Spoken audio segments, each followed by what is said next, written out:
From high above the parquet of the Tarble Arena on the campus of Carthage College in Kenosha, Wisconsin, it's time for Firebirds basketball.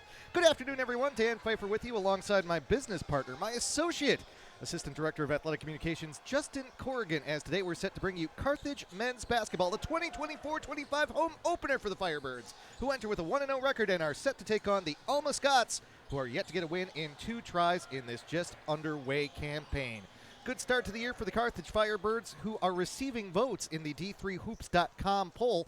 And today they go up against an Alma team that on paper it looks like they should be the better team then. But you roll the ball out there and you have to see what happens. Alma coming off of a loss to Grinnell. And if you know anything about how Grinnell plays basketball, you know that when Grinnell only scores 124 points, it's actually a low-scoring game for the Grinnell team.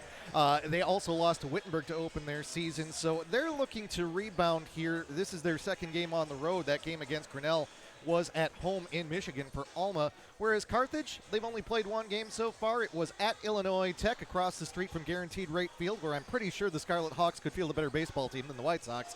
But the Firebirds did get a nice win in that game, 82-56. And the Firebirds have to feel like they're rolling coming into this one, Justin. I mean, you're going after my White Sox this early in the broadcast? That hurts. It's going to be a long day. No, you're absolutely right. This could be an absolute dogfight, despite what the numbers are telling you early on. Carthage obviously coming in off a big win against Illinois Tech. But Alma, despite the numbers, you can never take Grinnell numbers at face value. They can still put up a good fight today, but it's still going to be great just to see Carthage basketball back in Tarble Arena. And one of the big things that we're looking at for Carthage today is the play of Johnson & Johnson, Ryan Johnson and A.J. Johnson. This is a Carthage team that's returning a lot of talent from a team that did well last year, too. So there are high expectations for this Carthage team in the CCIW. Ryan Johnson last year averaging 10.6 points per game. A.J. Johnson 13.9 points per contest. There's good guard play for this Carthage team, and we saw it the other day when they took on Illinois Tech. A lot of work off the dribble, only 11 assists for Carthage, despite the fact that they got 82 points in that game. That might be the IIT statisticians not putting enough assists into the computer, too.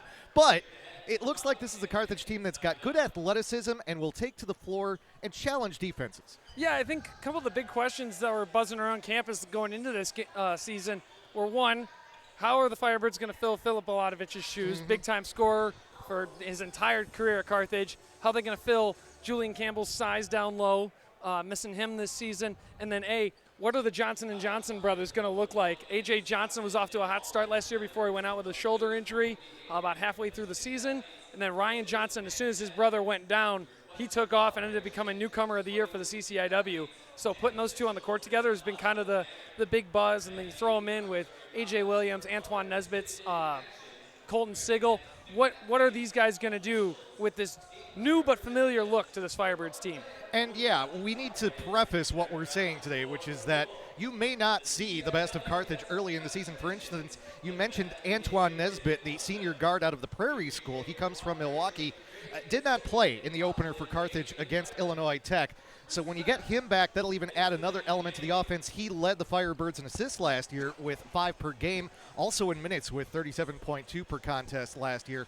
So there are still some things coming together for this Carthage team, and I look at that, Justin, as a positive in the sense that, okay, early in the year, non-conference, you're playing some opponents that you think you can come out and beat, but you're also getting some different guys some time on the floor.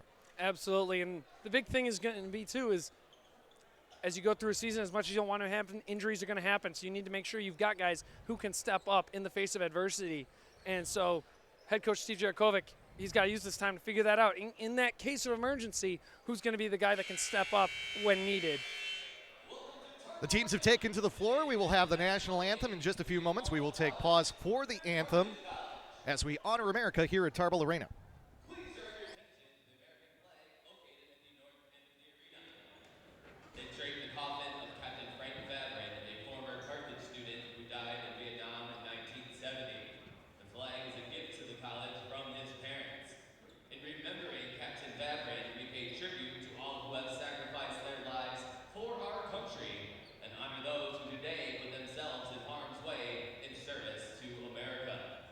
And now at this time, please rise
Lovely version of the anthem here at Tarble Arena. Real quick, we'll run through the starting lineup for the Alma Scots.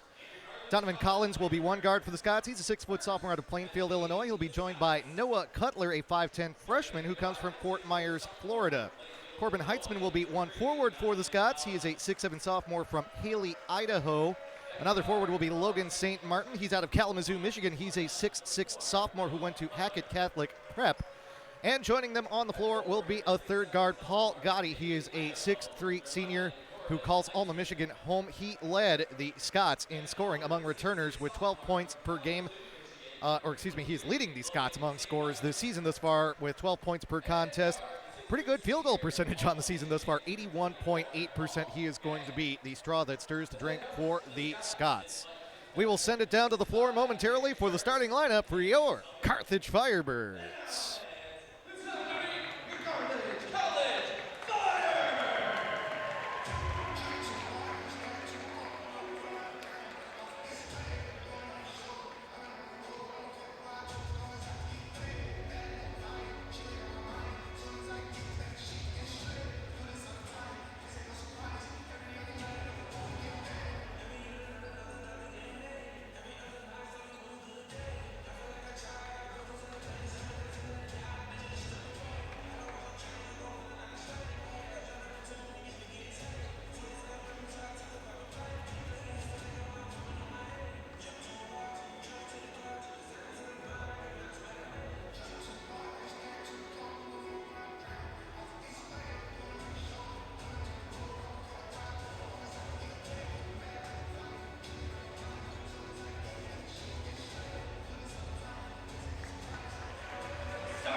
There you have it, the starting five for the Carthage Firebirds today. A.J. Johnson, the one to watch. He had a big night in Chicago to open the season for the Firebirds. 32 points on 7 of 12 shooting. Took 6 3-pointers, made 6 3-pointers, was also 12 of 13 from the free throw line, and had 8 rebounds.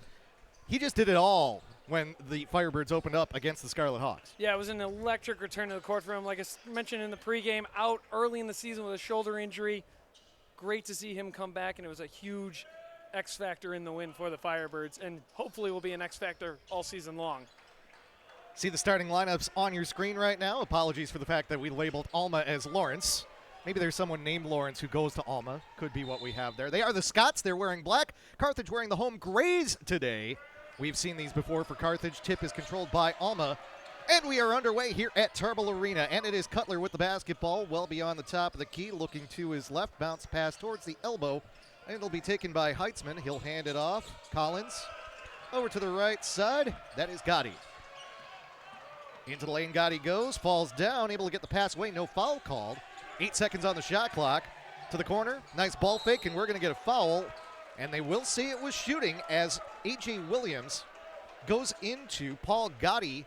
Fell for the ball fake, and this will be 3 free throws for the Scots to start this contest. Yeah, it was a great ball fake by Gotti, and Williams fell for it, went completely airborne. You can't be doing that when you beat that far, get a hand up, but don't let yourself get into foul trouble with plays like that this early on.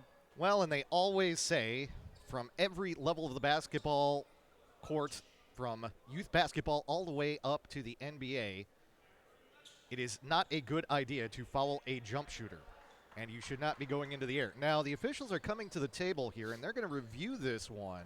I think the question will be whether or not Gotti was beyond the three-point line. Looked to me like he was pretty clearly outside the arc, but they will take another look and see if this is 2 shots or 3 shots. I can't imagine they're reviewing whether or not he was shooting.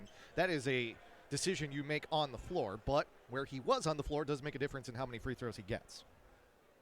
Yeah, I think, again, I agree with you. I don't think it would have been whether or not he was shooting. I think that's pretty decisive on the floor. But I agree as well. I think his toes were well behind the line. But might as well go to the monitor and check just to be safe. A review 27 seconds into this contest. No score just yet between the Scots of Alma and the Carthage Firebirds. We'll come back and believe we will still have the free throws there. Nope, they're saying it's 2. All right, 2 shots is the call, as apparently he did have a foot on the line. Looked like he was across from my vantage point, but might have been that little stutter step right after he pump fake. Toe slid on the line just a tad. Hard to see from our angle. First one's no good for Gotti. Mentioned that he is an Alma native in his senior year for his hometown college. Second one is good. And the Alma Scots are on the board first in this one, 1-0, before Carthage even has possession of the basketball. But now they have it. It is A.J. Johnson bringing it up the floor.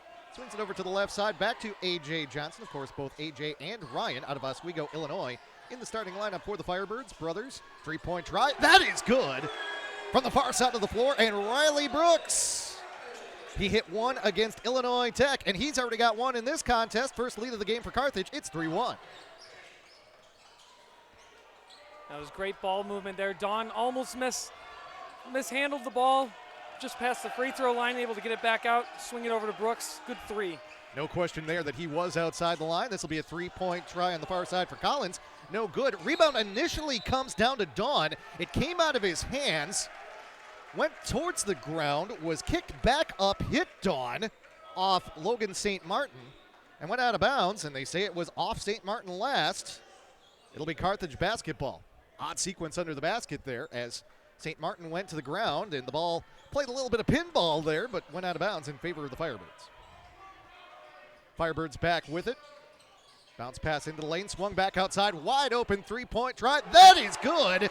Once again, this time it's Riley Brooks on the 3. That's actually the second 3 for Brooks. I correct myself there, and it is 6-1 as Carthage is hot early from outside. Brooks just got a nice open look there from the corner, drained it. Not going to miss many shots that wide open. Trying to go back door is Collins. Can't find anything. Now driving the lane and laying it up is Cutler. No good. Scrap for the rebound. It'll be controlled by Don. He'll push it forward for the Firebirds. To the left side of the floor. A.J. Johnson, haven't talked much about him just yet. Outside, three-point try for Williams. That is good. 3 for 3 are the Firebirds early on in this contest, and it's an early 9-1 lead. Raining threes in Tarble to begin. What a way to start the home opener. Well outside the arc, it's St. Martin. Gives it up to Gotti, who will send it towards the top of the key, and Collins back outside. St. Martin, little handoff. Cutler, double team, loses the basketball. It's taken away by A.J. Williams, and we'll get a whistle and a foul in the backcourt. That'll go against the Scots and Collins. First foul of the game against Alma. And Carthage just cannot miss here at the start of this contest. No, they've been electric from beyond the three-point line from the opening tip. Great start, great shooting, good ball movement, and very solid defense on the far end as well. Picking up his dribble is A.J. Johnson. A little bit of a risky move just across the midcourt stripe, but he is able to get the pass off. Now Carthage working it through the offense. Low post, turnaround, up and in for A.J. Johnson. Look at the 6'3 guard working it down low early on in the contest. Carthage still cannot miss. It's 11-1, a double-digit lead before the first media timeout. Absolutely beautiful move on the low post. Handoff. Gotti outside the arc. Good ball pressure being applied. As Brooks applying that pressure, looking for that backdoor pass and not finding it is Cutler. Into the lane goes St. Martin. trying to establish some space. Off the back rim, no. Just as the shot clock horn sounds, Carthage coming back the other direction. A.J. Johnson, far side of the floor. Bounce pass. Turnaround jumper. Even that falls for Riley Brooks. He's got 8 early on. Timeout, Alma Scots. What a start here at Tarble Arena for the Firebirds. It's 13-1 with 16:28 remaining in the first half. This is Firebirds basketball.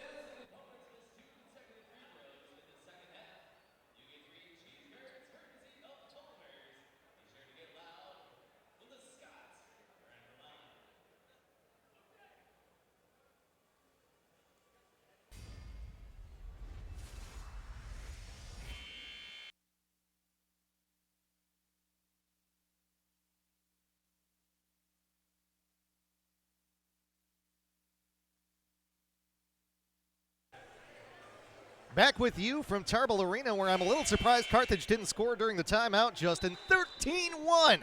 Carthage up on Alma very quickly in this contest.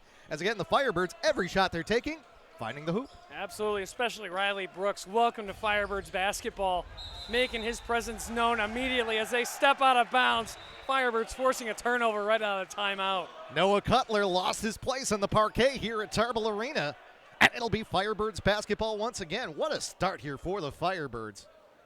Excitement abound this season again as the Firebirds. We mentioned receiving votes. Only 4 votes in the D3Hoops.com poll, but it's something. And the way they're playing right now, that number of votes might go up. Driving his way into the lane is Ryan Johnson. He'll get fouled on the way to the basket. Looked like it was Logan St. Martin who committed the offense. And for the first time today, the Firebirds will step to the free throw line, where Johnson last year was a 68.4% free throw shooter. Let's see if he will improve on that number as he steps to the line for the first time at home this year. Unfortunately, no, off the back rim and out. He'll get another try.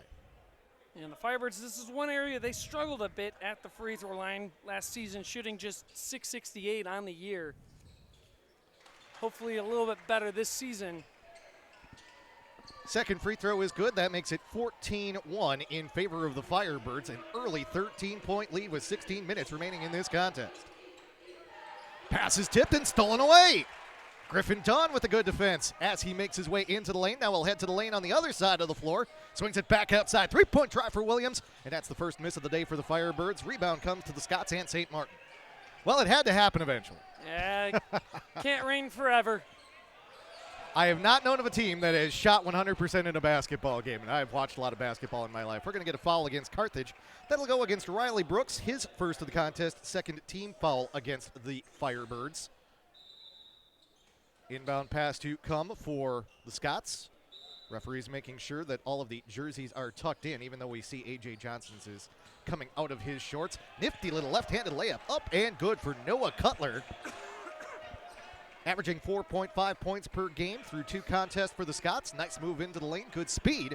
Cutler gets that one to go in the lane, and Alma doubles their existing points by making it 14-3. Jumper going to the ground, and we'll get a late whistle and a foul call against Paul Gotti. He doesn't like the call. Talking to the far side official. He's not the one that made the call, though. It's Riley Brooks that got fouled. First foul of the contest for Gotti, 4th against Alma. Brooks will step to the free throw line where he will get to shoot 2. And head coach Mike Fitzpatrick for the Scots also pleading his case right now to the far official. His first free throw is good.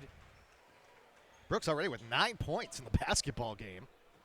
Hit those 2 threes early on in the contest. Brooks, a sophomore out of Ripon, Wisconsin. Second free throw also good. Brooks already in double digits with 10 points now. It's Riley Brooks 10, Carthage 16, Alma 3. We're not even 5 minutes into this game, and Riley Brooks already more points than he had in the opener against Illinois Tech, where he scored just 7. Did lead the team in minutes in that contest with 32. Was only 3 of 9 shooting in that game. Early on in this contest, he is aflame, and we're going to get an offensive foul, a moving screen call against Alma as they hit Logan St. Martin with his second of the contest. Cutler coming around the screen by St. Martin. St. Martin did not establish position. He'll have to take a seat on the bench. Coming in will be Aiden Judson, a 6'4 senior for the Scots out of Three Rivers, Michigan. Carthage basketball with a 13-point lead. Looking to expand on it early in this contest. Ryan Johnson Back over to A.J. Johnson, right at the top of the key.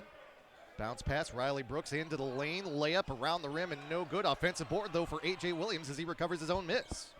Back outside. Three-point try. Dawn, it's good.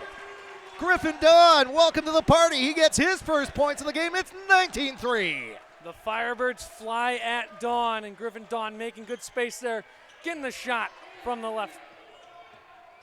Left side of the floor for the Scots. Cutler. Saw him with that nice left-handed layup before, but picking up his dribble, struggling to find anyone. Scott's able to reestablish the offense. Still with the pivot, left side, driving the lane, shot up, well over the rim, no good for Gotti. Rebound comes down to the Firebirds. A.J. Johnson takes it up the court, gets fouled on his way down the floor. It'll go against the Scots and Noah Cutler, his first of the contest. Already 6 fouls against Alma in this one.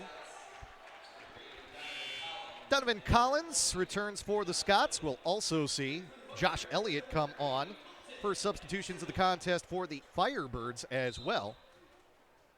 As on the near side of the floor, we do see Cotton Sigel come in, driving the lane, getting fouled. A.J. Johnson, given how many points the Firebirds have put up so far, A.J. Johnson only with 2. That feels like a quiet start for him. Absolutely, but the Firebirds have not needed him to score so far, as everyone else has been lights out from the field, and when you throw Colton Sigel on the court as well, he's another lights out shooter, especially from long range. Foul gets called against Josh Elliott, his first of the contest. Free throw, rattles around the rim and falls for A.J. Johnson. In for the Firebirds, Elijah Thomas. He'll replace A.J. Williams. Second free throw to come for A.J. Johnson. Brothers with Ryan Johnson. It falls. It's 21-3. Carthage, 3 early touchdowns in this contest. Left side of the floor for the Scots. That is Elliott, who committed the foul at the other end. Pass stolen away. Ryan Johnson, clear path to the basket. He'll slam it home. Anytime Ryan Johnson can get to the rack, he will do it. Already with both feet there. And a nice, pretty dunk. Already 5 Firebirds on the scoreboard in this contest. Alma with only 3 points before that three-pointer falls.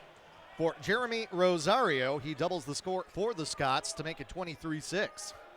Back-to-back scores have doubled the Scots score. I don't think they can get 6 points on an attempt here to keep the streak of doubling it. Layup no good for Riley Brooks. Left to the top of the key. Bounce pass, Elliott into the lane.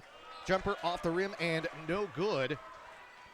Great defensive pressure there on the low post from Ryan Johnson. The size, he's going to be the key factor defensively in the low post. Is a nice layup there. A.J. Johnson with the layup. It was Malpass that did not hit the layup at the other end for the Scots. But A.J. Johnson now with 6 in the contest, and the Firebirds running away with this one early, 25-6. Pull-up jumper for Collins. Off the back rim, no. Rebound for the Firebirds. It's Brooks that comes down with it. Brooks, the transfer out of Northern Michigan University, Division II. 28 appearances for the GLIAC school out of Michigan. Jumper off the back rim and no good for Brooks. Rebound by the Scots and Judson. Left side of the floor, Collins working the dribble, crosses over, heads into the lane, picks up the dribble, has to send it back outside. Elliott stops at the free throw line. Nice backdoor pass. Making the move to the basket and slamming it home is Preston Malpass, the substitute for the Scots. He gets his first 2 points of the game.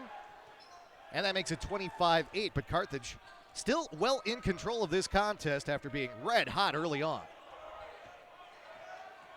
Working the dribble at the free throw line. Spinning around. Thomas. Ball goes out of bounds off Thomas. It'll be Scots basketball. Some new faces in for the Firebirds. Ash Oglesby is joined by Tanner Lamb on the floor for the Firebirds 5. A couple of new faces again for Carthage is with this big lead. Might have the opportunity today for Coach Jerichovic to dig a little bit deeper into the bench if this continues. Absolutely, and adding Tanner Lamb to the lineup right now, that's a big move. Tanner was a big part of the deep run last year for the Firebirds. A lot of bodies surrounding Aiden Judson, and he loses the basketball. Firebirds back at the other end with the 17-point lead, trying to make it 20. Around the rim and no good for that is Ash Oglesby, who couldn't get that jumper to fall. Scots get the rebound. 11:14 remaining in the first half. Been working enough women's games that I said quarter earlier in the contest. Still It's a early in the difference. season. We'll excuse you for it. Shaking off some of the rust. Hey, it's the first home game of the year here at Tarble Arena. Still used to working a lot of football games right now. State championships coming up at the high school level. Jumper from three-point land off the front rim for Donovan Collins. Rebound comes down to the Firebirds. Thomas up the floor. Nice pass near side. Oglesby back outside. Looking for three. Not there for Sigel. And the Scots get it back. Up the floor go the Scots. Collins to the top of the key in Judson. Couple drills right side. Taken away by Sigel. One man to beat. Right-handed layup around the rim and good. Colton Sigel with his first 2 points of the contest. It is 27-8 in favor of Carthage. Great steal and score there by Sigel, working amongst the trees. Goes up, gets the foul there. Yeah, that'll go against Sigel. It'll be his first of the game. Nice look down low. Pass by Donovan Collins. Coach Jarakovic not happy with Sigel on that one. Got beat down low. Had to draw the foul to prevent the score. Might have been a business decision there by Sigel as Aiden Judson had a clear path to the basket in front of him. Make him earn it from the free throw line rather than with a layup. First free throw is good for Judson. Onto the floor for Carthage again. Ryan Johnson returning with 2 points. Also on for the Scots, we see the return of Noah Cutler, point guard out of Fort Myers, Florida. He replaces Josh Elliott. Second free throw to come for Aiden Judson. That one is also good, and Judson will depart the floor in favor of Corbin Heitzman, who returns with a foul and no points already in the contest. 27-10, Carthage up by 17, nearing the end of the halfway point of the first half of this first half of the season here at Tarble Arena. Spinning in the lane, Thomas, tough shot, but he gets it to go. Beautiful spin move there, creates the space he needs for the open jumper. Firebirds clicking on all sides of the floor right now. 29-10. When we get the opportunity after the next timeout, we will talk about shooting percentages and the fact that Carthage's, I got to imagine, probably north of 75% right now without looking at the numbers right away. Pull up jumper off the back rim, no.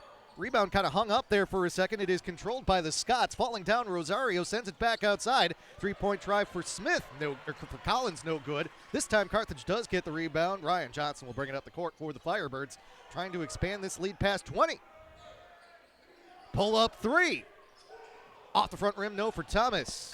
Scots are there for the rebound. It's Heitzman who grabs it. Far side, Cutler. Few dribbles to the free throw line, back outside. Good ball movement thus far for Alma. It's a matter of not getting the shots and also a few too many turnovers too. Kind of an awkward jump shot there for Noah Cutler from outside the arc. No good. Rebound comes down to the Firebirds. Sigel will set the offense. Scots right now just 1 for their last 6 shots. 1 for 4 from behind the three-point line. Gone cold again after making a nice little run. Three-point try. That is good for Tanner Lamb. His first 3 points of the game. And it is a 22-point lead for the Firebirds, 32-10. That is what we've seen from Tanner Lamb all through the back half of last season. Selective shooting, but accurate when he does so. Donovan Collins gets his first 2 points of the basketball game. Another nice drive into the lane. Seems like that's where the Scots have had the most success thus far. Left-hander for Collins makes it 32-12, but this is still all Firebirds early on. As defensively, Alma just has not been able to come up with an answer. Three-point try for Lamb. That is good from well beyond the arc. Timeout, Alma. Oh, and Mike Fitzpatrick is not happy with his team's defense right now as Tanner Lamb hits again from outside. The Firebirds absolutely aflame thus far today. It is 35-12 with 8:04 left in the first half. This is Firebirds basketball.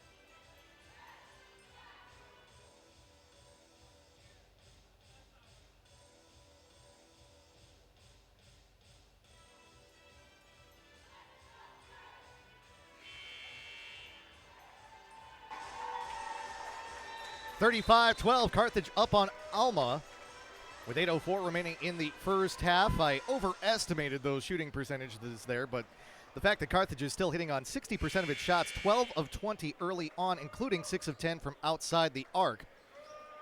Still an impressive figure for the Carthage Firebirds early on in this contest.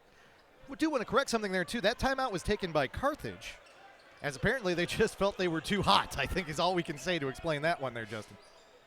Three-point try. That is good for the Scots. And Duriel Mask Jr., who came in after the timeout for the Scots, so he gets on the scoreboard for Alma, and that makes it 35-15. Yeah, I was about to say maybe Coach Shirakovic wanted to set something up defensively, but after they made 3, I hope it wasn't that.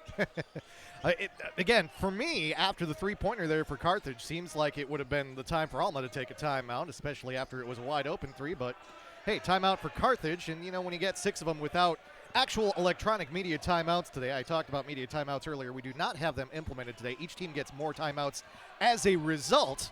Normally you get 4 when you have media timeouts. Here, because we don't have official media timeouts, each team gets 6. So might as well take one when you have the chance. Layup over the rim and no good for Noah Cutler. Back the other way go the Firebirds. Again, 35-15 your score with just over 7 minutes remaining in this first half. An interesting thing this year, no media timeouts on the men's side in the CCIW, but they were added on the women's side. You see it kind of work different ways in different places as Griffin Dawn drives the lane and adds 2 more to the total for the Firebirds. Quick steal.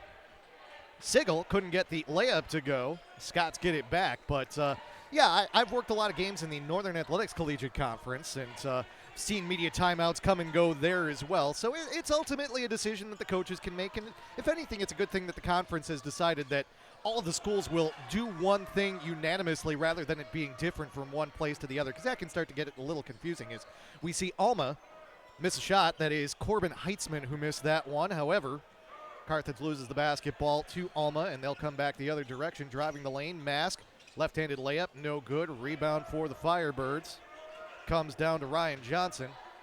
And I think you're going to see conferences regulate media timeouts more and more frequently as you see more conferences go to organized streaming, whether it be Flow Sports contracts, their own streaming apps. The more and more common that gets, especially at the lower levels of the NCAA, as another 3 for Tanner Lamb falls. He's got 9 points in the basketball game. We are just under 15 minutes into this contest. The Firebirds already have Riley Brooks in double figures with 10. Lamb threatening to get there right now with 9. It has been a score fest early on for the Firebirds, and here we thought Grinnell had a low-scoring contest against Alma. Well, the Firebirds trying to keep pace with Grinnell as we'll get a whistle and a foul against the Firebirds. That will go against Sigel. That'll be his second of the ball game. Wholesale substitutions for the Firebirds as we see 3 starters return to the floor in the form of A.J. Williams, Riley Brooks, and A.J. Johnson. Also on for the Scots, we'll see Sam Lapine come on. First appearance for him in the contest. We'll get a whistle and another foul against the Firebirds. This one will go against Ryan Johnson, his first of the contest. On his way to the hoop and getting fouled was Paul Gotti. He'll step to the free throw line. He was 1 of 2 on his first trip. He'll try and improve on that figure here. Correction. Nope, it will be Gotti who heads to the line. A little bit of hesitation there as I saw Cutler step up. Gotti tried to go up with the left-handed hook shot there, and Johnson just reached out a little too much trying to go for the block. Got a hold of that left arm. First free throw is good for Gotti to make it 40-16. Yeah, we see Alma, again, the success that they have had thus far, it seems like it's driving the lane and going to that left hand in addition to those backdoor passes, which have been available for them. It's just been a matter of hitting those shots. Yeah, and I think that's something you're going to see a lot of teams try and do against Carthage this year, especially with Carthage being a team that maybe will lack size compared to some other squads around the Midwest region.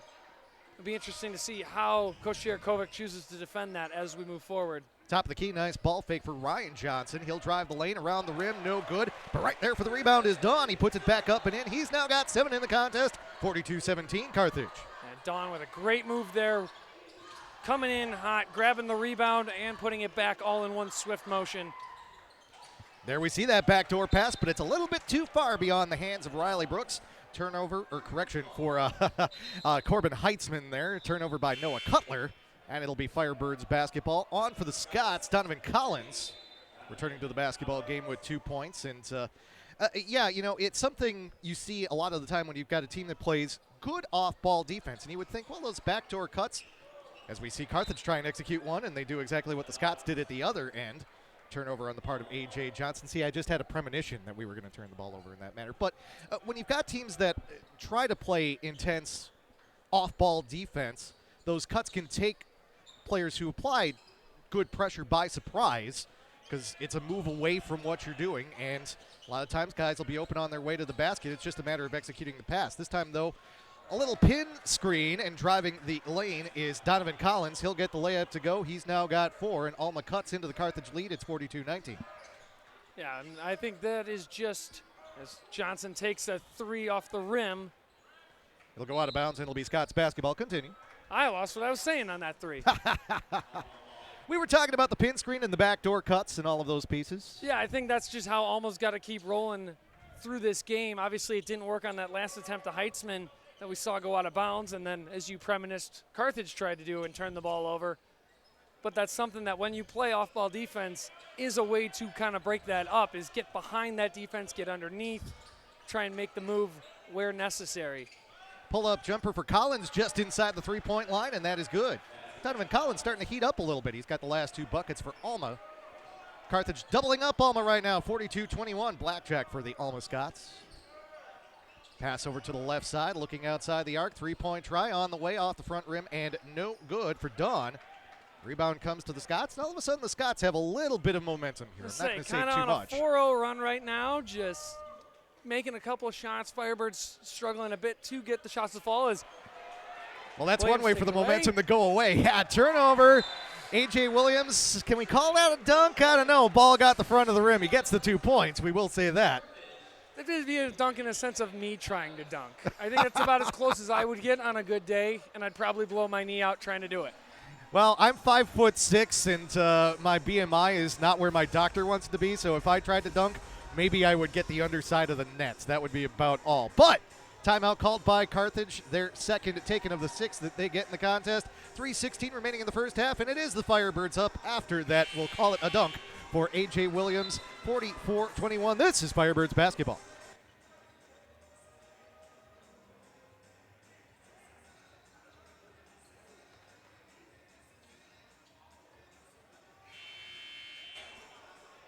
Very, very brief timeout for us to enjoy the sound of Otis Day and the Knights from Animal House, the classic college film. Speaking of classic college, the classic parquet floor here at Tarble Arena. Currently home to the Firebirds in their 44-21 lead over the Alma Scots. Scots with the basketball. Step back 3 for Collins off the back rim. No fight for the rebound, but it's picked up by Dawn, who's having a good game for the Firebirds. They'll go back the other direction. 2:54 left, and pretty much the only question right now is if Carthage is going to get to the half-century mark before we hit halftime. And during the timeout, our statistician Sam Boyle did credit it as a dunk for Williams.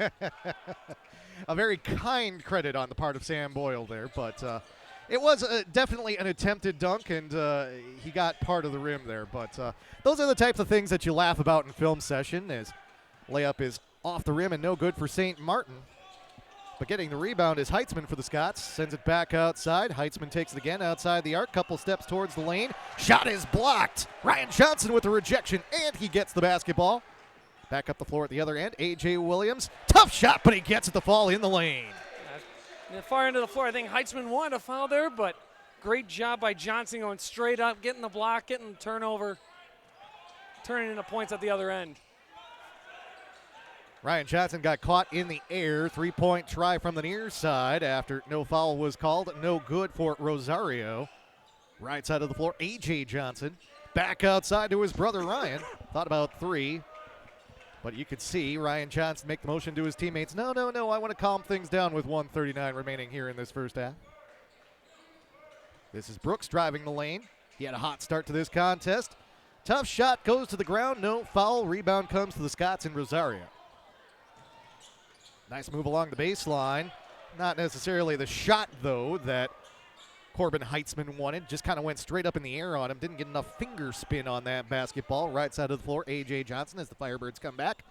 Couple dribbles into the lane, turn around, step back jumper, and it goes for A.J. Johnson. That is pretty. Yeah, A.J. Johnson has made his mark since coming back this season. That was a beautiful shot, extending this lead now to 27 for the Firebirds. Under a minute remaining in the first half. Dribble mishandled by Collins. Pass mishandled by St. Martin. Drives the lane, gets it to go, doesn't have to look pretty, and will get the foul at the end of it all. As it'll be an and one for St. Martin, going to the ground and committing the foul, Ryan Johnson. St. Martin bobbling the pass, but it ended up working nicely for him. He made his defender blow right by him, got an open look, drew the foul. That will bring Nemi Ostojic on for the Firebirds, as he'll get a couple minutes, or we should say just a minute, if that, here, 49 seconds at the end of the half, assuming he doesn't get subbed off. And one opportunity for St. Martin, we should say. Off the front rim, no good. We call that shot not pretty but effective. We call that possession not pretty but effective, which is kind of the story of my entire life, Justin. Oh, all right, there you go. As long as it works, that's all that matters. That might be the epitaph on my tombstone. It's not quite working. Turnover there. Not pretty and not effective for Carthage, unfortunately, that time around. Scots will get the basketball. About a 1.5 second differential between the game clock and the shot clock, as more than likely this will be the last possession of the first half for the Alma Scots. Yeah, Gotti going to slow this down a bit here. Probably wait till about 10 seconds on the shot clock and then go. It's Gotti well outside the arc. Now he'll start moving the basketball with 8 seconds. 6 on the clock. Bounce pass. Nice move, St. Martin. Running jumper as the shot clock runs out. It does fall for St. Martin. And Alma ends the first half on a good note. But early on, it was the Carthage Firebirds running out to a big lead in this contest, and that is why Carthage almost doubling up Alma. Here after one half of basketball, it's the Firebirds 48 and the Alma Scots 25 on the strength of 10 points for Riley Brooks, 9 for Tanner Lamb, and 8 for A.J. Johnson, along with 7 for A.J. Williams and Griffin Dawn here in the first half of this contest. We will take a few-minute break. We'll come back with some halftime statistics and analysis. Good to have you on board on this Saturday afternoon here at Tarble Arena. This is Firebirds basketball.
Outstanding performance as always by the Carthage dance team.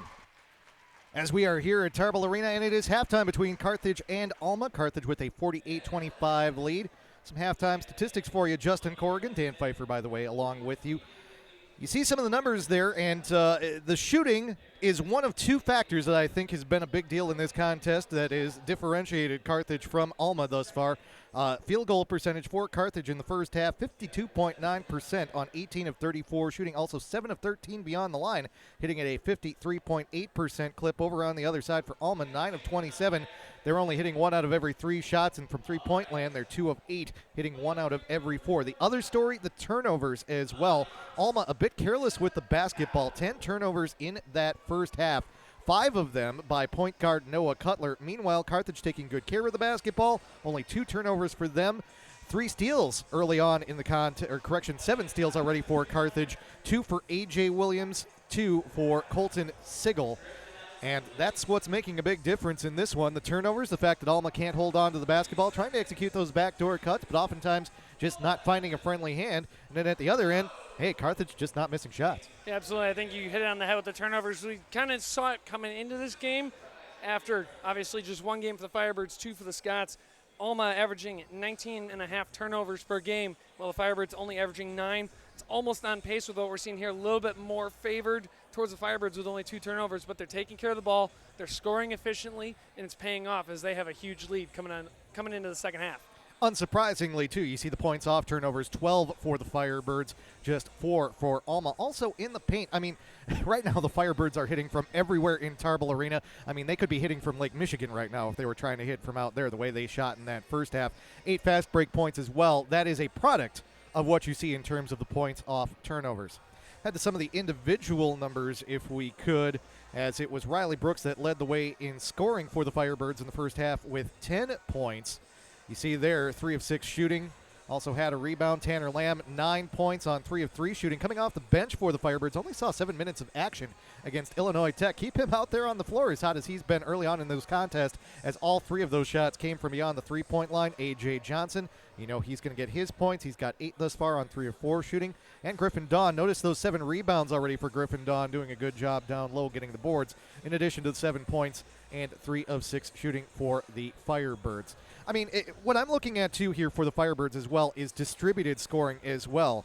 You have 5 different players who have hit 3 field goals already for the Firebirds. And against a team like Alma, where you know other teams out there in the CCIW are going to be looking at the film, maybe even watching this broadcast and trying to get a beat on what the Firebirds can do. When all 5 guys on the floor are an offensive threat, Justin, it makes a big difference for a team. Absolutely, and the thing I think that stands out to me, maybe not so much on the stats sheet, but just watching the first half, is these scoring spurts came individually. It wasn't, Griffin scores here, AJ scores here. It was Riley Brooks. We saw him get hot right off the bat. Then later on it was Tanner Lamb. Then AJ Johnson. They all are taking turns kind of sharing the hot hand and spreading the wealth around in a way that makes it very hard to defend, because as soon as you pull off and maybe guard Brooks a little more, now you're leaving Johnson open more. You're leaving Dawn open to be able to drive in and make one of those spin move layups we've seen him make. And that's good team basketball, too, recognizing who's feeling it in the moment, getting him the basketball, and letting him cook, as it were. For the Alma Scots, you see some of the leaders on screen right now. Donovan Collins, 6 points, but on 3 of 9 shooting. Logan St. Martin did hit a couple tough shots in the first half there. 4 points right now on 2 field goals. Paul Gotti, he does have 3 points, but they've all come from the free throw line. He is 0 of 3 from the field thus far, and that is Duriel Mask Jr., who has come off the bench for the Scots, and he has 3 points early on in the contest. In the first half, too, just 1 assist from what I'm seeing on the box score here for Alma versus 7 for Carthage. Of course, Carthage only got credited with 11 assists down at Illinois Tech. We said maybe they might be a bit stingy with their assists down there. It's a technical school. They're very technical about applying the rules. But here, again, the ball distribution has been good for Carthage, but at the end of the day, you got to hit your shots, and Carthage has been doing a great job of that, whereas Alma, again, a bit careless with the basketball early on in this contest. They just don't look like they're on the same page. Exactly. They almost seem to be scoring better off the dribble when they do score, where their passing seems to be a little bit more sloppy and kind of trying to hit those back doors quickly, that they may not, just early season haven't quite worked it out yet, where a month or two from now they may be able to hit that in stride and limit some of those turnovers and scores. But for right now, not quite the case. You see the upcoming broadcast schedule here for the Firebirds. We'll have wrestling here on November 21st. I'm telling you, brother. It'll be Lakeland that'll be the foe in a dual meet on Thursday, November 21st. We'll also have some swimming and diving over in the pool. We will not have that here on the parquet. Swimming and diving here on the floor would be a little bit difficult, kind of tough to swim on the floor. Men's basketball will be back on the 26th as they take on the Red Hawks of Ripon at 6 p.m., and then we'll have the Raiders of MSOE women's basketball coming in here on the 30th, 2 o'clock on that Saturday afternoon. Waiting to get to the CCIW season. It'll be interesting to see what everything looks like, and, Carthage expected to be a competitor in the CCIW this year. Yeah, absolutely. I mean, the CCIW year in and year out is always just a dogfight for the top 4 or 5 seeds. I don't think this year's going to be any different with Augustana undefeated right now, Carthage undefeated, Wesleyan undefeated, coming in as the number 1 favorite in the preseason poll. North Central undefeated right now. Carroll at 2-1. Elmhurst 1-1. Milliken 1-1. Wheaton 1-1. North Park the only one unable to come away with a win at this time. But we're officially in basketball season. We are just one sport away, hopefully, after today from the fall season being completely behind Carthage Athletics. Cross country finishing up regional stay. Hopefully their men's squad and their women's squad can sneak a individual or two, or even on the men's side, trying to get the team to qualify for nationals for the first time. Football wrapping up their season. Women's volleyball just concluded things earlier this week. So times are changing. The weather's dropping. Basketball, wrestling, swim and dive, track and field, all coming down the stretch. Bowling as well, in full motion now. It's a great time in Kenosha. Indeed. Real quick, 23-point lead for Carthage to start the second half. 30 seconds. What do you want to see out of Carthage in the second half? I would think you want to come out with a fast start again, really just throw the first punch, and then have the opportunity late in this contest to maybe get some new faces on the floor. Absolutely. Don't give Alma a shot to even think about coming back in this game. You want to come out swinging, kind of the way Mike Tyson did last night. Come out swinging, and then you can worry about your stamina later. Get the depth pieces in the back half of the second half here. But I think you need to come out firing from the three-point line, driving in, and don't let up on the defensive end. And I think that's something that Coach Jarakovic's going to really be kind of pressuring these guys and challenging them to do throughout the second half, is to not take the foot off the gas, especially on the defensive end. Jarakovic has his team back out on the floor, and we will be back in a couple minutes with the second half of this contest between the Firebirds of Carthage and the Scots of Alma. At halftime, it is Carthage with the 48-25 lead. This is Firebirds basketball.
The video board here at Tarble Arena showing the clip from the state semifinals in Hoosiers, where Gene Hackman, Coach Norman Dale, gets Ollie and Strap into the big clap to get things going underway again before we get some sandstorm here. Justin Corrigan, my broadcast partner. I am Dan Pfeifer, and we are set for the second half as Carthage has a 23-point lead on the Scots of Alma College. And we'll get the basketball to start this second half of play. Hot start to the first half for the Firebirds. Hopped out to a big lead in this contest, and they have mostly been able to cruise from there. Not that the Firebirds have taken it easy necessarily, but when you hit all those shots at the start of the game and you got a nice, comfortable lead, you are able to try some different things offensively, and the Firebirds do get the basketball as we start things. Firebirds going from your right to your left on whatever device you may be watching this contest. Well, turnaround jumper, no good. First putback try, also no good for A.J. Williams. But the Firebirds get the basketball back and reestablish the offense. A little bit of a slower start here to the second half than it was to the first half for the Firebirds. But all of a sudden, like Moses, he sees the lane part. Griffin Dunn, he heads to the basket, and he's now got 9. As the Firebirds do get to that half-century mark early here in the second half, it is 50-25. Yeah, Dunn there with a beautiful crossover on the dribble. Creates open space to his right side, open lane to the rim. Thinking better of the shot, Paul Gotti loses the basketball, but it is recovered by the Scots, and Heitzman, he'll kick it back outside. Three-point try is good for Donovan Collins. Collins leading the way for the Scots with 9 right now, and that makes it 50-28. Yeah, that last layup by Dunn now, the 6th and 7th points on second chance opportunities for the Firebirds. Haven't seen any yet based on the first half for the Scots, so that is another decisive factor. Maybe not as major as the turnovers or the shooting percentage that we talked about during the halftime break. You talked about guys getting hot and the Firebirds finding the hot hand. Speaking of Griffin Dunn, he hits the pull-up jumper from the free throw line to make it 52-28. Dunn now leading the Firebirds with 11 points. Step, tough shot, no good for St. Martin. Rebound comes down to the Firebirds and Brooks. He started this out with 2 straight threes. Looked real good early on in the contest. He's got 10 points in the contest right now. Back outside, Brooks right in front of our broadcast position. Shot is blocked. Gotti with the block. He recovers the basketball as well. Going to the ground, Logan St. Martin looked at the referee, wanted a foul call in transition. The Scots, Heitzman, little step towards the middle of the lane. That shot comes up short. Rebound to the Firebirds and A.J. Johnson. Both teams look a little out of rhythm here to start this second half. Nice swing of the basketball. Left wing. Brooks for 3, and he knocks it down. We're going to whistle on a stoppage here. I think we have some blood. It is St. Martin that will go to the bench. He will be replaced by Aiden Judson. Kind of holding up near his eyebrow maybe. Might have taken an elbow or something down in the paint. We mentioned Hoosiers during the break. Patch him up. They'll get him back out there in a moment, I'm sure.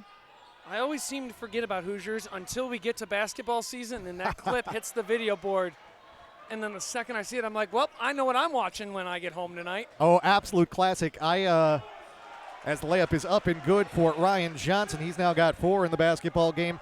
Once upon a time, and I think I'm a little bit older than you, Justin, I had the soundtrack, the score, if you will, the epic score for that film on cassette tape. What is that? I'm kidding. I know what those are. I said cassette, not 8-track. Out of bounds, it'll be Firebirds basketball. Another turnover for the Scots, who struggled to hold on to the ball in the first half of this contest, as we talked about at halftime. And the Firebirds have taken advantage in a number of ways, trying to expand this lead beyond the 30-point mark. Left side, Brooks, bounce pass. Little handoff, Dawn. Towards the lane, hesitates, sends it back outside. 12 on the timer for the Firebirds. Pausing in the lane, step back jumper off the back rim. Thought it was going to fall, but it just came to the near side. Rebound pulled down by the Scots, and Heitzman in transition. Far side, Cutler to the basket. Layup, no good. Tipped, out of bounds. It'll be Firebirds basketball. Great transition defense there for the Firebirds. Scots tried to push the tempo, something we haven't quite seen a lot of today. But Ryan Johnson able to kind of control the interior defense there despite the transition. Nemio Stojic comes on for the Firebirds. Preston Malpass comes on for Alma. Heading to the table just a moment too late is Jeremy Rosario. We'll see him at the next stoppage. Firebirds basketball. It's still 57-28. Still trying to get that lead up to 30 for the first time today. Nice head fake by Brooks. He'll head towards the left side of the lane. Turnaround jumper off the back rim. No, those shots just haven't been here at the start of the second half for the Firebirds. Rebound comes down to the Scots. Cutler pushes it up the floor. A little behind the back dribble at the top of the key. We'll give it off. Near side, Judson to the basket. Off the front rim, no good. Lit on the basket at both ends of Tarble Arena to start the second half. Up the floor, A.J. Williams. He'll drive the lane. Off the side of the rim, no. Knocked out of bounds. That went off the hands of Ostojic. Scots basketball. On for the Scots now is Rosario, as he will replace Cutler, who Cutler's had a bit of a tough day today for the Alma Scots, got to say here. Struggling to hold on to the basketball. He has, of the Scots and their turnover issues, had the most of them. Yeah, he had 5 in the first half alone, so not a great day on the efficiency level of taking care of the basketball for him. Going to definitely want to clean that up as the season goes on. We're going to whistle and a foul. The ball came out of the hands of Donovan Collins, but it was because he was tripped by A.J. Williams. That'll be the second foul of the contest for Williams. And that'll bring A.J. off the court. He'll be replaced by Colton Sigel, who has 2 points and 2 fouls himself in the basketball game. Scott's back to the action with each team with 1 foul already in the second half. Scooping right-handed layup, no good for Collins. Rebound comes to the Firebirds, pushing up the floor, A.J. Johnson. To the near side, Riley Brooks. 18-foot jumper off the back rim and no good for Ryan Johnson. Rebound to the Scots. Scotty to the right side, Collins. He'll establish the offense for the Scots, goes around the screen, takes the pull-up jumper just behind the free throw line, no good. Neither team hitting consistently here at the start of the second half. Yeah, a lot more ill-advised shots on both ends of the floor than what we saw in the first half. Last one from Johnson, just off the baseline. And then that one from Collins in double coverage. Even the open ones aren't falling as Ryan Johnson from beyond the arc at the top of the key can't get it to go well off the front rim. Scots, other side, moving screen. Aiden Judson. First of the game on him. Back on for the Scots will be Duriel Mask Jr. Looked good off the bench for the Scots in the first half. He's got 3 points, but it will be Firebirds basketball after the second foul of the half against Alma. Nearly 2 minutes since the last Alma basket. Both teams struggling to score the basketball right now. Trying to fix that is A.J. Johnson, and he does. He is now the third Firebird into double digits after hitting that 3, and it is a 32-point lead, 60-28 for the Firebirds over the Scots. Absolutely beautiful pass there, and looks like that's going to be called on Oglesby. Yep. Calling for the reach. Yep, went through the back of Malpass. Second foul against the Firebirds in this half. Scots. Bounce pass, that will go off of Sigel. Out of bounds. Back to the Scots. Mask again. Inbound pass goes beyond the hand of Judson. And that's kind of emblematic of the day for the Scots. Unforced error turnover, three-pointer off the front rim, no good. Putback try, no good. Rebound comes down to the Scots. Judson able to make up for his error with the board. But, yeah, Alma, I used the phrase not on the same page, and another turnover for the Scots. This time it's Rosario losing the basketball. In transition, hesitation, Brooks up and good. Firebirds on the break get 2 more, and yeah, Alma just not finding each other with the ball right now. Yeah, no, it's been a very hard struggle for them passing the ball, as we mentioned in the break. Almost better off the dribble right now, as there's a nice layup for Mask Jr.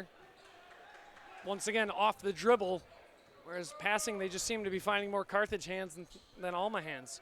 Yeah, Alma at their best today when they've been making moves towards the basket, but you got to get the ball there, and just finding each other with the basketball with passes has seemed like a struggle throughout the contest for the Scots. And some of it does have to do with Carthage's defensive pressure, but a lot of it, again, unforced errors, as mentioned, for Alma thus far. Tough shot, and it goes for A.J. Johnson. The junior out of Oswego gets it to go. If Brooks and Johnson are going to work this well off each other all year long, we're going to have a lot of fun basketball in Tarble Arena and around Rosario CCIW. trying to force that layup. No good. 3-point try from the near side off the front rim and no good for Brooks. Place would have gone up if that one would have fallen, but Mask loses the basketball in transition. Firebirds to the hoop. Layup just trickles over the front rim and good for Riley Brooks. And we'll get a timeout as Carthage starting to feel it again. 17 now in the game for Brooks, and the Firebirds are up 36 on Alma, 66-30. This is Firebirds basketball.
"17 points in the basketball game for Riley Brooks, with the most recent of them forcing an Alma timeout.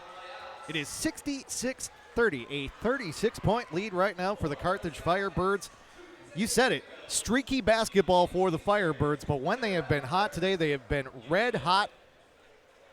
And Alma just has not looked in rhythm at any point today whatsoever.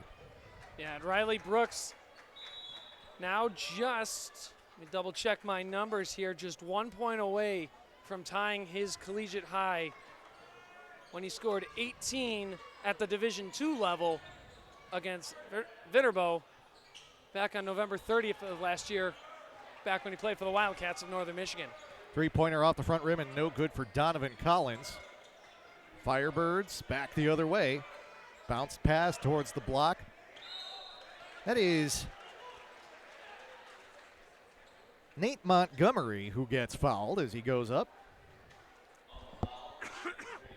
Foul will be called against Alma.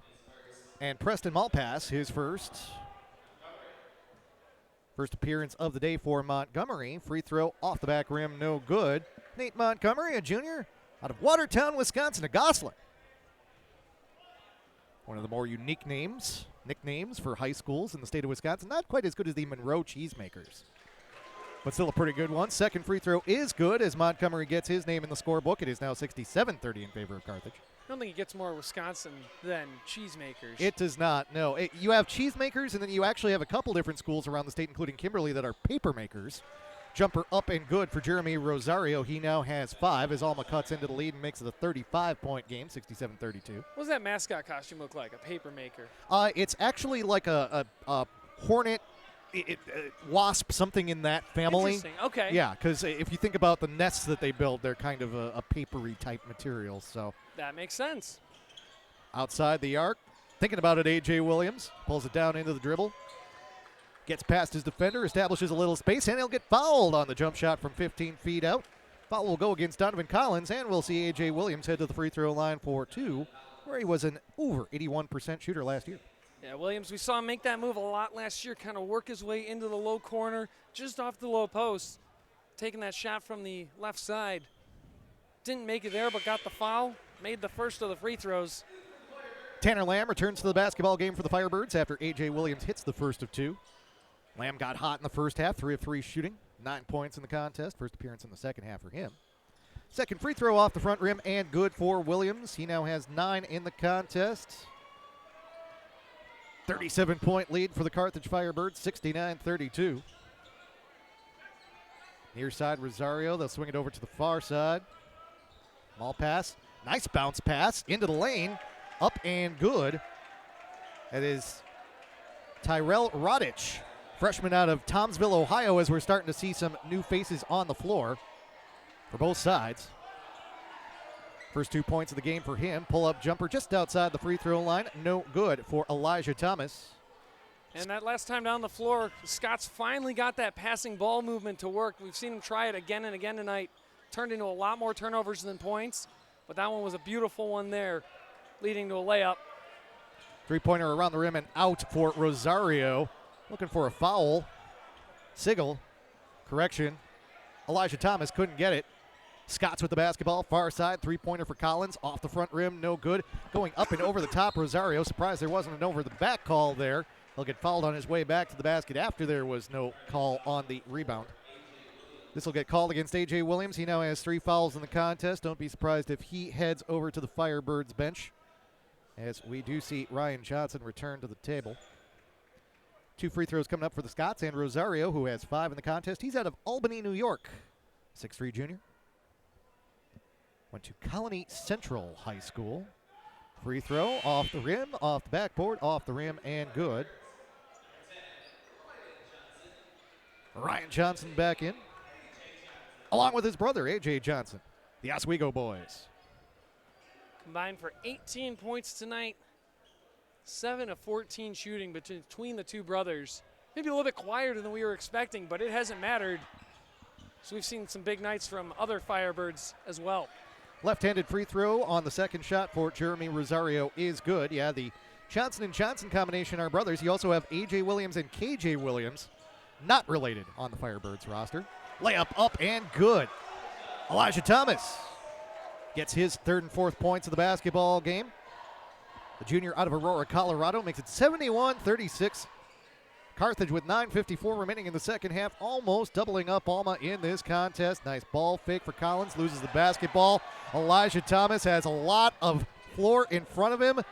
Coming from behind, though, he feels the defensive presence and decides to go with the layup instead of trying to do something fancy. Bad pass coming back the other direction, taken away by Carthage once again. And we'll get a whistle and a foul against Alma, as this one's starting to get a little sloppy. Thomas there, kind of sloppy, struggled to control the basketball on that breakaway. Able to control it just enough in the nick of time. Forced the layup, and then another steal by Johnson. Gives Carthage the ball right back. Nemanja Stojovic back on for the Firebirds also. Josh Elliott comes on for Alma. It'll be Firebirds basketball after the 5th foul of the second half against the Scots. Left side, A.J. Johnson. Left-handed dribble to the near side, and Ryan Johnson. Around the screen is Stojovic. They'll hand it off to Thomas. Thomas almost loses the dribble beneath him. They'll send it back to A.J. Johnson, 7 on the shot clock. Top of the key, bounce pass into the lane. Great pass. Unfortunately, it couldn't go for Stojovic. Rebound comes down to the Scots and Malpass. Yeah, Stojic there, just momentum took him a little bit too far away for the basket by the time he was able to transition. 3-point try, up and good for Aiden Judson. And a timeout taken by Alma with 9 minutes exactly remaining in the second half. Well, you know, if you're the Alma Scots, you're looking for good sequences. And to be honest with you, that was a good sequence there where they come down in transition. They hit the 3. You're not going to walk away with a victory in this contest. We'll say that already with 9 minutes left and Carthage up 73-39. But you get the turnover. You get the 3-pointer at the other end, and now, yeah, you take this time out, if anything, to reinforce what you did well in that sequence. Absolutely, and I mean, like you said, they're not going to come away with a win, but credit to the Scots. They're still fighting. They're still hustling. They're still trying to find ways to come up with points, get turnovers. It's definitely been a strong second half for them, despite the score being out of reach. Let's take a quick pause with 9 minutes remaining in the second half. This is Firebirds basketball.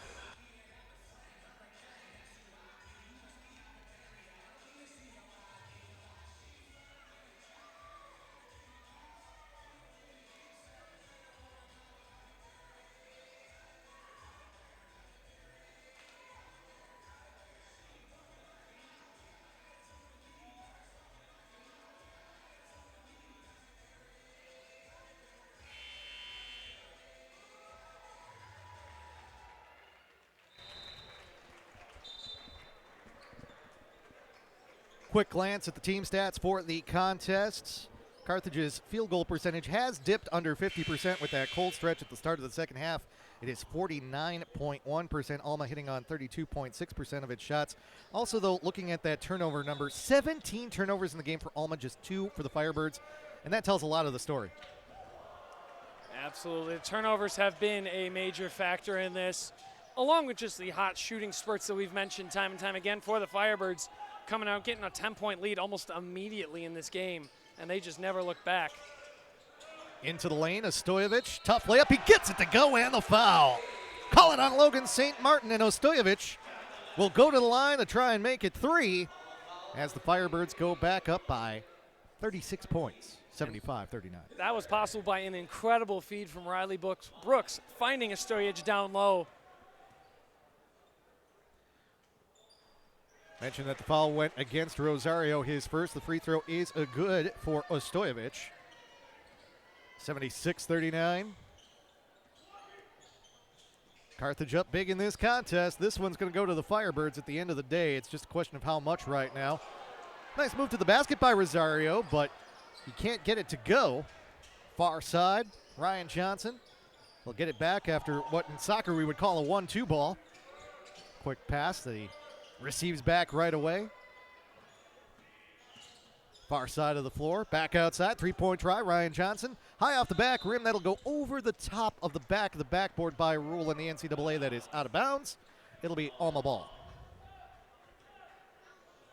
We were talking about high schools in Wisconsin. There is an Alma, Wisconsin, and they actually do have a very good football team there, although it's a co-op program with Pepin. It's Pepin Alma. Obviously unrelated to the Alma in Michigan, as we do see a drive into the lane and Logan St. Martin hitting the layup. State championships coming up in high school football in Wisconsin this week. Ironically enough, the Alma, Michigan high school team is also usually very good in football at the high school level. Carthage foul against Griffin Dawn, yeah. So, yeah, it must be something about cities named Alma with good football teams. Have to say that when it comes to Michigan high school football, I'm not tremendously familiar. I do host a high school football radio show as we see a jump pass to the left side and a new face out there for Alma. That is Luciano Garazzi wearing number 33 for the Scots on the floor right now. Elliott, tough layup, no good. Rebound comes down to the Firebirds and Ostojevic to the near side, but there is a lot of good high school football in Michigan. They play some of their state championships at Ford Field. Exactly, and Alma High School prone to being at those state championships, typically the week of Thanksgiving break. Yep, state championships at Camp Randall in Wisconsin, the home of the Wisconsin Badgers. Those, as mentioned, coming up this week, the week before Thanksgiving. Camp Randall in its own right got to be an incredible experience for those high school students, whether they go on to play at the D1 level. Shot was partially blocked by Rosario, and then Rosario with a nice save before the ball goes out of bounds. He finds his teammate in Josh Elliott, and Elliott will be fouled on his way to the basket. So we'll get 2 free throws for the Scots. Foul will get called against Ryan Johnson. He's now got 3 in the basketball game. We're not going to be too worried about foul trouble for anybody here, because as we make our way through the final 6:39 of this contest, surely we will start seeing some younger faces, guys getting to make their first appearances. Some of the guys who maybe don't get to see as much time out on the floor, with the lead being what it is. First shot is up and good for Josh Elliott at the free throw line. And speaking of which, we do see some substitutions for the Scots. Rashad Smith comes on, along with Sam Lapine, who we saw in the first half briefly. I'm honestly a little surprised not to see a line change yet from Coach Jarakovic. Second free throw good for Elliott. 76-43 your score. Far side of the floor, A.J. Johnson. And this early in the season, on the one hand, you're still kind of figuring some things out, some combinations, and you're also still building up some of that endurance. So you want the guys to work up a little bit of the lather, but jumper off the backboard and good. Tough angle for Riley Brooks, but the bank is open on Saturday afternoon. Brooks now has 19 in the contest. Riley Brooks now a collegiate high for him. And he's in here in his first game in Tarble Arena, wearing number 11, giving off some reminiscence of Phil Bolatovich, who used to wear it last season and for the past couple seasons for the Firebirds. Tough shot for Donovan Collins, and it goes. He's the first Scot into double digits. as he now has 11, 78-45. Yeah, the shooting today for Riley Brooks has been very impressive. He looks tremendously comfortable on this parquet floor early on in his Carthage career. Up and good for Griffin Dunn from just inside the three-point line. He's now got 13 in the contest. A.J. Johnson also has 13. We mentioned Brooks. He has 19 in the game. 80-45, three-point try off the front rim. No good. Offensive rebound for the Scots. And Garazi outside the arc. Little ball fake. Collins, maybe an ill-advised shot there. Didn't look like he was fully set. Rebound comes to the Firebirds. And Dawn, who has an impressive stat line on the day thus far. We're about to get a complete sub-wave change for the Firebirds. Yep, Firebirds are going to burn a timeout here just for the purposes of substitution. So we'll see the dance team come out onto the floor. And even though the timeout was just intended for substitution, well, we're going to see what happens here. The Firebirds right now with 5 players and about 20 members of the dance team on the floor. Okay, now they'll head off the court as they realize it is not time for them to take to the floor. That would be a kind of a Cal Stanford, the band is on the field moment if you were trying to play basketball with all those dance team members out on the floor. We'll call out the names of the new Firebirds as they make their way onto the court, including Mason Miller, the junior from Evansville, Wisconsin, who gets his name into the scorebook with his first 2 of the contest. Mason Miller, the host of the Fueling the Flame podcast. Nice. Just dropping its 3rd episode this week where he interviews Jenna Damon and Devin Bell of women's volleyball. Outstanding. Check that out later this week. Donovan Collins. Nice pass before he falls out of bounds. Jumper off the back rim and no good for Lapine. Firebirds get the basketball. Garrett Arnold among those on the floor right now with the ball. Arnold out of Highlands Ranch, Colorado, sends it outside. 3-point try for Quentin Villa out of Frankfort, Illinois. He's a junior, no good. Called a foul on Adam Kemp, I believe. Looks like that's going to go against Arnold. Oh, nope, Adam Kemp, yep, 23. Thought I saw the fist come up from the referee to indicate a 0. It was a 3. Yep, it is Kemp who gets that foul. Junior out of Rochelle, Illinois, went to Rochelle Township High School. Alma with it. Again, this one has been all Carthage. It is a 37-point lead right now. Driving the left side of the lane, Gotti. Left-handed layup, he gets to go. Foul also as well against Carthage. Patrick Lorich will get whistled for that call. As Gotti gets the hoop and the harm. He'll head to the free throw line for one more. 5 points in the basketball game for, again, the top scorer thus far this season for the Scots, although he's been held down a bit today. Free throw is good. Jeremy Rosario off the bench right now, leading the Scots with, or we should say Donovan Collins with 11 points in the starting lineup for the Scots. Rosario has 7 for Alma. Yeah, that make on the and one for Gotti, his first field goal today. All free throws the rest of the way with just 6 points. Definitely not the day he was hoping to have. Driving the lane, ball knocked out of the hands of K.J. Williams, taken away by the Scots. Smith, top of the key, back outside. Mentioned Donovan Collins, still out there for the Scots with 11 points. Pass back towards the outside. Will be taken by Gotti. 12 on the shot clock. Gotti, right block. Tries to go up with it. It's knocked away from him by Villa. Over to the near side. Mentioned Miller. Far side, 3-pointer up for Garrett Arnold. No good. Ball is knocked around, controlled by the Scots. Gotti. He'll take it up the left side of the floor. To the near side and Collins. Nice bounce pass, nice move into the lane. Layup off the front rim, though, and no good for Lapine. And again, it's just been that kind of day for the Scots. It's not that the opportunities haven't necessarily been there. It's been the execution at times. And we'll see the Firebirds dig even deeper into their benches. That is a little hook shot up and good for Patrick Lorich. His first 2 points of the game, 84-48. Far side of the floor. Gotti. Take the pull-up 3, and he'll hit it. 3-pointer is good, and we'll get a timeout. Let's see if this is also for a substitution or not. Timeout is taken by Alma, and they do want to take the full timeout to talk things over. Fair enough. 2:22 remaining in the second half. Carthage Firebirds up by 33, 84-51. We'll take one more break before we get the final 2:22 of this contest. This is Firebirds basketball.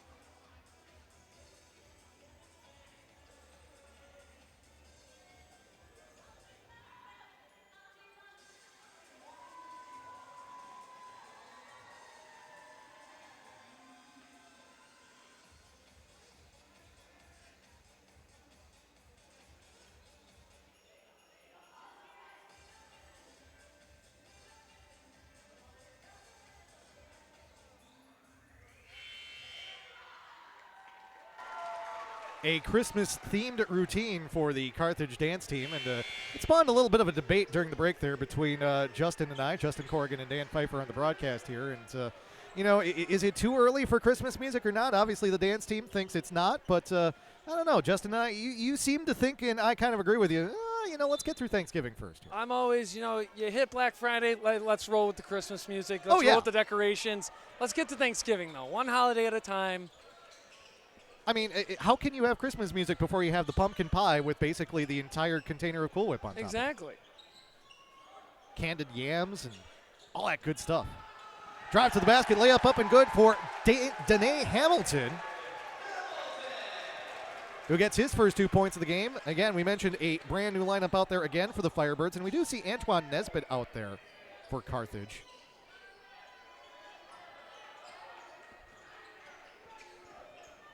Drive into the lane, layup around the rim, and good for Donovan Collins. It's actually Ethan Dabu today wearing number 5. Okay.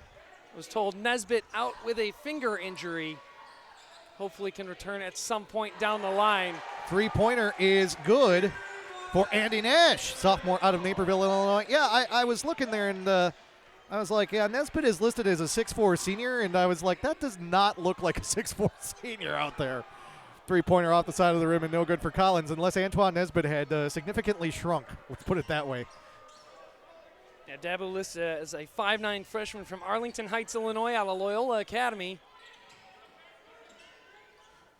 Nesbitt could potentially down the road be an interesting loss for the Firebirds, but the way they've looked offensively today, despite him leading Division III in minutes for most of last season, I don't think they have to worry about it all that much the way they've shot the ball today. Sometimes what we see, and we're under a minute left in this contest, Carthage up on Alma 89-53, is an injury like that, as that three-pointer gets banked in for Rashad Smith.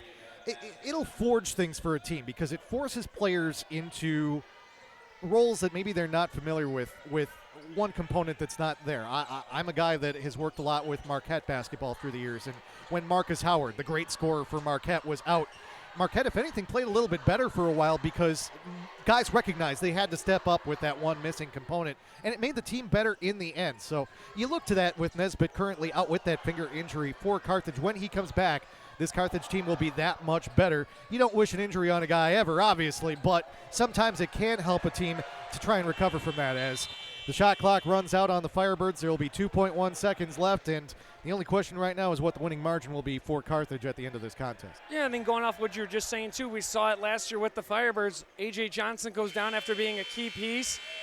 Who steps up? His brother, Ryan, ends up winning CCIW First-Year Player of the Year, as the Firebirds take this one 89-56 over the Alma Scots. Yep, the Firebirds on fire early on in this contest, and Carthage just able to coast to an 89-56 victory, getting a lot of guys some playing time today that maybe don't see the court in tighter games. But, yeah, we knew that Carthage was the better team on paper coming into this contest, and you know what, Justin? They proved it in a big-time way today. Absolutely. I mean, there was never a question, as we mentioned, up by 10 points within the first 4 minutes of this game. Never looked back, pedal to the metal the whole way. Great outing offensively, defensively. Can't wait to hear what Coach Jirakovic's going to say in the postgame show about it. Indeed, and you also look at some of the shooting early on in this contest. How about Riley Brooks? You talked about it, the transfer for the Firebirds. 19 points to lead the way for Carthage in this contest. He also had A.J. Johnson with 13. No surprise there. Griffin Dawn joins him with 13. But Brooks comes out early and sets the tone for this Firebirds team by hitting a couple threes straight up and saying, hey, we're coming out here today, and we mean business. Yeah, Riley Brooks, he saw regular minutes at the Division II level in a great Division II conference, transitioned very smoothly today at the D3 level. Again, a collegiate high for him on the day. Just an impressive start in Tarble Arena for him. Can't wait to see what he does the rest of the season to potentially help lead this Firebirds to something special this year. And we talked about the distributed scoring, too, and we saw a lot of it in the second half as well. Granted, the last 6 or so minutes of the basketball game, you saw a lot of new faces out there for Carthage, so you are going to see a lot of different scorers generally. But even talk about Tanner Lamb, coming off the bench and hitting 3 3-pointers in that first half to have 9 points in the basketball game for Carthage. A.J. Williams, he's going to get his through the season. He had 9 points on the day as well. But, again, to have so many different pistons firing for this Firebirds team right now, it's a great thing to see. Yeah, I think guys like Tanner Lamb, Griffin Dawn, they were guys that in early, like most of last season, if they had the hot hand the way they did today, that meant things were firing really well. They were great accent pieces. If they can become regular scorers and help this team and be positive additions regularly to an A.J. Johnson, a Ryan Johnson, and A.J. Williams, there's going to be something really special for this teim this year. Just got handed the stat sheet, fresh off the press from Sam Boyle. Of course, with as many players were in the game, I think this is in about size 6 font. But, yeah, I mentioned that Riley Brooks had the 19 to lead the Firebirds, 13 in the contest for A.J. Johnson and Griffin Dawn. You're seeing some of the highlights on screen right now. A good day for A.J. Williams. See him taking it down the court right now in the highlight. Nice little step into the lane, and that little jumper there for him. And in every way today, the Carthage Firebirds were very good. We've talked a lot about the offensive side. Let's talk about the defense, too, forcing 19 turnovers. Yes, some of them were unforced errors for Alma, but you also get 14 steals for the Firebirds as well. And, hey, you know what? It wasn't necessarily that they needed to apply a lot of pressure, but they were in the right place at the right time. And especially in a game like this where you can tell you have it in hand early, good to see that the Firebirds did not have a dip in the intensity, even though they had the big lead. Yeah, I think, 9 turnovers in the second half, 10 in the first half for him. And I think a lot of those second half turnovers were really actually forced by the Firebirds. Good steals in transition, turning them into points, which is going to be huge down the stretch if they can keep that up. And I think just overall defensively, Coach Sierkovic should be very happy with his squad today. And it's not just the turnovers and the steals as well. We've mentioned the difference in the shooting percentage, and a lot of that is because of how well the Firebirds shot today. On the day, Carthage, 35 of 72 shooting, 48.6% shooting percentage. Alma, 35.7% shooting. Yes, the Firebirds were hot through a lot of the contest too, but also the ball pressure defense as well. Alma was taking the ball to the basket and had some looks that were pretty good from pretty good spots on the floor from close in. And, hey, you know what? We haven't talked about it a lot for Carthage. Only 2 blocks on the day, so it's not like they were necessarily swatting things away all the time, but they were in good defensive position, and they were pressuring those shots, making it difficult for Alma.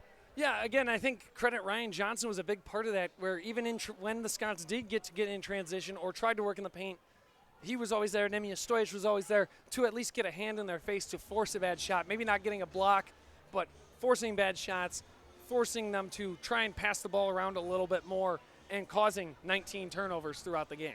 See some of the numbers on the screen. I mean, the rebounding differential was not there. And we've mentioned, if there is any one thing about this Firebirds team, it's that right now, size-wise, is a bit of a struggle for them. So, yeah, you're not going to see them dominating the boards against a lot of teams this year. But what you do is you take care of the basketball. And, again, what goes on at the one end with Alma with the 19 turnovers, you don't let that affect you when you have the basketball. And to see only 4 turnovers, too, from this Carthage team as well. Again, missing a component when you talk about the fact that Antoine Nesbitt isn't there for them right now, who came in as their top returning assist man from last year. The fact that Carthage is taking care of the basketball this well right now, especially when you see what Alma's doing at the other end. It got a little sloppy at the start of the second half. Hey, you got a big lead. You're coming out of halftime. It happens. But in general, the Carthage Firebirds doing a lot of things right in terms of playing smart basketball in addition to just having the shots fall. Absolutely, and for a team that averaged 12 turnovers a game last year, for them to come out in their first 2 games and be under 10 in both of them, and in this case under 5, great start, great sign that this team is smart with the basketball. They take care of it, they take smart shots, they make smart passes. Another great thing here has been absolutely incredible for this team to so far be very efficient, and it's shown with 2 big wins to start the year.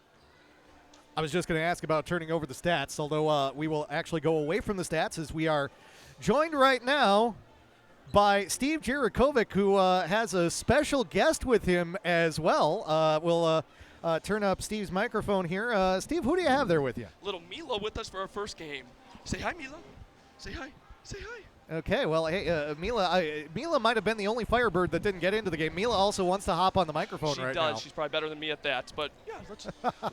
So, hey, great win for you today. Thank you. Steve, you know, you get a lot of players into the scorebook, and not only that, you do a lot of little things right, too. We were just talking about it on the broadcast. Only 4 turnovers in the game.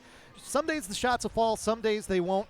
But it's the days when you control the basketball, you force the turnovers like you did against Alma today, and you take good care of the ball that you really have to be happy with your performance. You know what? Assist-turnover ratio is something we really worked on, focused on. I thought we did a solid job against Illinois Tech. Probably gave a couple away that we didn't want to. But I think we had that last shot clock violation, given the one back. Without that, we had 16 assists, 3 turns on the night. Can't ask for anything better than that. However, 2 straight games now, we've held teams to 4 assists. Mila, you're killing me here. 4 assists, 18 turns, 4 assists, 19 turns the last couple. So really good job all around. All right, Coach, got to bring it up right off of that. Riley Brooks transferring in from Northern Michigan. What is it about wearing number 11 in this arena and balling out? I hope he can continue this way. He shoots the heck out of the ball. Really good mover, really good energy, and man, he's come in and been a great addition for us. And you know, they started off going a little zone, which we prepared for. We were ready for a little bit. Saw their exhibition. They only threw it a little bit early on. I know they do it baseline out of bounds, but we were definitely prepared for it. And Riley really stepped in and was ready to shoot the basketball. So excited for him to grow, to take that next step. So we got a heck of a week coming up. Mandy, you're in charge. Sorry, baby girl. I'll let you hand off the baby, and then we'll get to the next question. Now let's go. All right, baby's taken care of. So speaking of kind of stepping up, no Antoine Nesbitt today, Yep. Obviously. How about guys like Tanner Lamb, Griffin Dawn, guys who were kind of more kind of accessory pieces last year, really stepping up today and scoring the ball efficiently? I think my favorite part of this group is we can play a variety of ways. We got guys that can come off the bench and instant scoring like Tanner Lamb, and anytime Tanner shoots the ball, I'm a happy guy because it's usually going to go in. He's a career 40% three-point shooter, and we got to put him in good spots. I thought he got us off to a really, really good run in the first half, and defensively he really stepped up and improved in this past year. So happy with that. I thought Elijah, as he's walking by right now, it's not a coincidence, did a great job giving us that spark off the bench too. He's such a good athlete. If he can get around, turn the corner, he's really explosive getting to the rim. So having a nice variety of guys that can come in, bring some bigs off the bench with Ash, with Nemi, with Nate, how they're going to play. Some of the other ones as they come in, they're in there for different roles. And, you know, some games maybe 5, some games it might be 15 minutes. But all around, I thought we have a really good depth, and they're starting to trust each other more and more as the game goes on. Last question for you, Coach. You know, you're 2-0 to start this season. Nice win at IIT. You get the victory at home today. Now you got to go on and take on Platteville at the Bo Ryan Court, and you make your way through the non-conference season. You know, the Pioneers, they should provide a pretty good challenge for you. I would say so, and they're one of the best teams, premier teams in the country, number 2 team in the country, and we got to be ready to go. They're experienced. They have multiple fifth-year players. They got the returning National Player of the Year in Logan Pearson, who's one of the best players that I've seen. And we got to be ready. And I give our guys credit because our 2 days of prep for Illinois Tech, our 2 days of prep for Alma were flawless. I thought our red shirt, our scout group, did a really, really nice job of helping us prepare and ran all of the sets. We were super prepared for these last 2 games, and that's a credit to our scout group of getting our guys ready to work. So it's a tough week ahead. I don't know many people that are going to have the schedule that we have in the next 4 weeks, so we're going to find a lot out about us. We only got 2 more home games, but in that stretch, I believe we're on the road, Platteville, on the road, at Anderson next week, who's 2-0 and off to a really nice start, at Augustana, at Wesleyan, at Whitewater. You're playing some of the premier teams in Division III in the Midwest, and it's a really exciting time. So these next 4 weeks, we just got to continue to improve, continue to get better every single day, and give our best challenge we can give. For a team that's been receiving votes and looks like it's on the rise, you want to challenge your team with a tough schedule at this time of year. But, hey, you're going to go in with a 2-0 record when you head down to Platteville. That's for sure. Steve Jurakovic, thank you for joining us. Go and have Mila maybe hop on the microphone, get a little media We'll training. be easier this time, but thank you guys for everything. Appreciate it. There you go. Head coach Steve Jurakovic after a victory for the Carthage Firebirds. Final score in this contest for Carthage, they get the victory by the final score of 89-56 over the Alma Scots. And I like the use of the word flawless. Don't get me wrong, there are maybe a few little things that you tinker with, and you're always looking to find something to improve on, but it really was, up and down, a very solid performance today for the Firebirds. Yeah, I think you said it overall flawless, as good as you could have expected in a home opener, if not a little bit better than they were expecting. Just incredible on the offensive end, right from the word go, from Riley Brooks to Tanner Lamb coming off the bench, hitting his first three-pointers.